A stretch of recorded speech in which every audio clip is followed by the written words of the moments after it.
تاجدار کائنات صلی اللہ علیہ وسلم پر نازل ہونے والا قرآن، اور اللہ کیا فرما رہا ہے؟ وَاعْبُدُوا لِلَّهِ، اللہ کی عبادت کرو، وَلَا تُشْرِكُوا بِهِ شَيْئًا، اور اللہ کے ساتھ کسی کو شریک نہ ٹھہراؤ۔ یہ اللہ کی توحید کی بات کی۔ اگلا لفظ سنیے ذرا، قرآن کیا کہتا ہے؟ وَبِالْوَالِدَيْنِ إِحْسَانًا، اور اپنے والدین کے ساتھ حسن سلوک کرو۔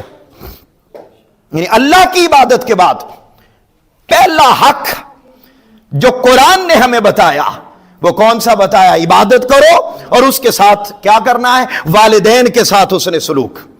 حدیث پاک ہے، تاجدار کائنات صلی اللہ علیہ وسلم نے فرمایا تین قسم کے لوگ ایسے ہیں، تین قسم کے لوگ ایسے ہیں کہ وہ جب دعا کرتے ہیں ان کی دعا اور اللہ کے درمیان کوئی پردہ نہیں ہوتا۔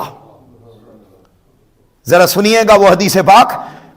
پہلا فرمایا مسافر، سفر میں جو دعا کرے گا اس کی دعا اور اللہ کی دعا کے درمیان کوئی پردہ نہیں ہوگا۔ دوسرا فرمایا مظلوم، جس پر کسی نے ظلم کیا وہ دعا کرے، اسی لمحے اللہ رب العزت اس کی دعا کو قبول کرتا ہے۔ اور تیسرا ذرا سنیے، فرمایا والد، کیا؟